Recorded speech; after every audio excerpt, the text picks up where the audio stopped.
Өдрийн мэнд мэдрэх 7 өдөр болж байна. Гайгүй маргаашнаас бүгд дэлгэс хэрэгсэх юм байна.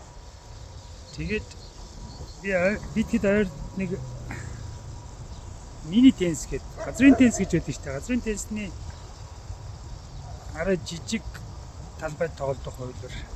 Тийм нэг 6-7 хүн нийлээд тийм мини теннис заалан дотор тоглож байгаа.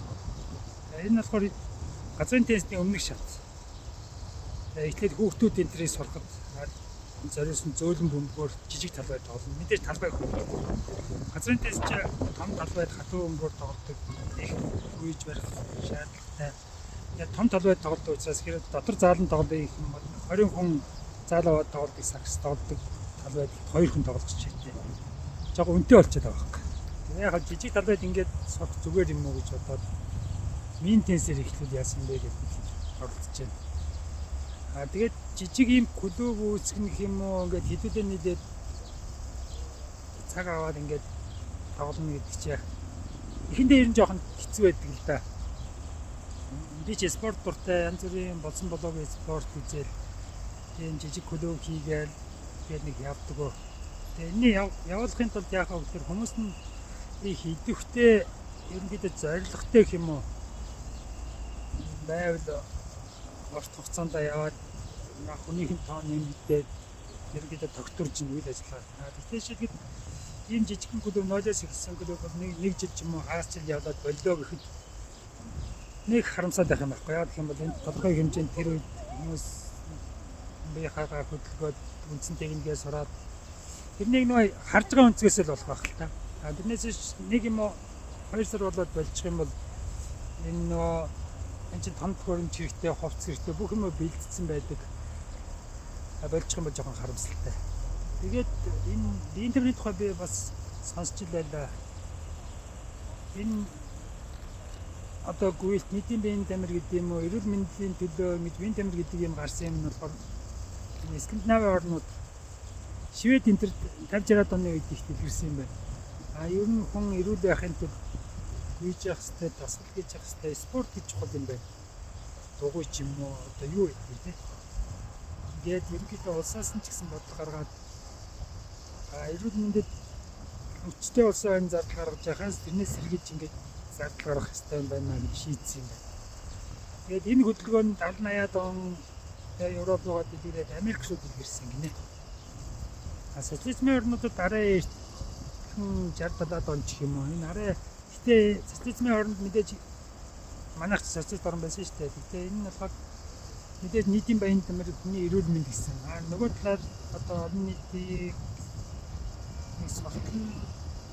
суртал нийтээр хамтаа байна гэсэн тийм үзэл сурталын шинжилгээ спорт хийж ирсэн. За тэгээд тэр 80-ад оны тэр 80-ад оны Америкийн яаж спорт хөгжижсэн гэдэг нэг жижигэн дуу уншлаа л да. Нэг жижиг хот байсан юм байна. Хэдэн хүн гүйх дуртай. Тэгээд нэг 10 хүн цуглараад ч юм уу 5 хүн ч юм уу гүйдэг байсан гинэ. Тэгээд тавлаа байж байгаа юм чинь гүйж үзсэн бол мэдгүй бах. Зүгээр л ингээд гүйгээд байж гэж болно. Гэтэ спорт гэдэг чинь бас нэг тэмцэлж явах хэрэгтэй.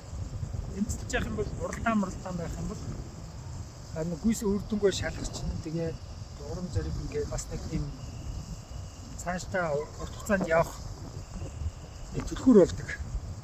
Гүйж байгаа хүмүүс чинь нэг сардаа нэг юм удирдаа нэг уралж явах хэрэгтэй байдаг. Гүйлж гэдэггүй бүх спорт байдаг.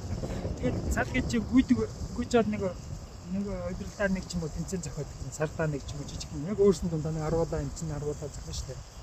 Тэгэхээр шүүгч муугч цаг барьдаг бүх юм байхгүй. Эхэлж орсон хүн нөгөө цагаа бариад дараагийн хүмүүсийн цагийг хэмжинэ. Секунд мэр гэдэг нэг юм анхаад байсан шүү дээ цаг шиг. Гэрчээтэй тэгээд шагнал манган тэр хувцсонор бүх юм өөрсдөө гэсэн үг шүү дээ.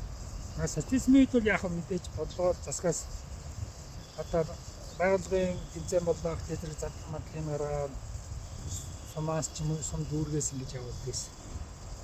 Одоо бол тийм байхгүй. Ерөнхийдөө биеийн тамир гэдэг бол ер нь хувийн өөрийнхөө төлөө хийж байгаа юм шүү дээ. Өөртөө хөрөнгө оруулж байгаа учраас. Тэгэхээр та өөрөө зардлаа гаргах хэрэгтэй, та цагаа гаргах хэрэгтэй. Гэхдээ мэдээж одоо улсын чанартай ч гэдэг юм уу, орон нутгийн чанартай том тэмцээн бол одоо нийгмийн эрүүл мэнд гэдэг талаасаа тэр ялангуяа хүүхдийн тэмцээн дээр бол сон дүүрэг сургууль нь мэдээж тодорхой зардал гаргах хэрэгтэй байна. Тэрнээс биш одоо жирийн хүмүүсийн өдөр тутмын тэмцээнд бол зардал гаргах боломжгүй. Энэ бол хүний хариуцлага юм аа.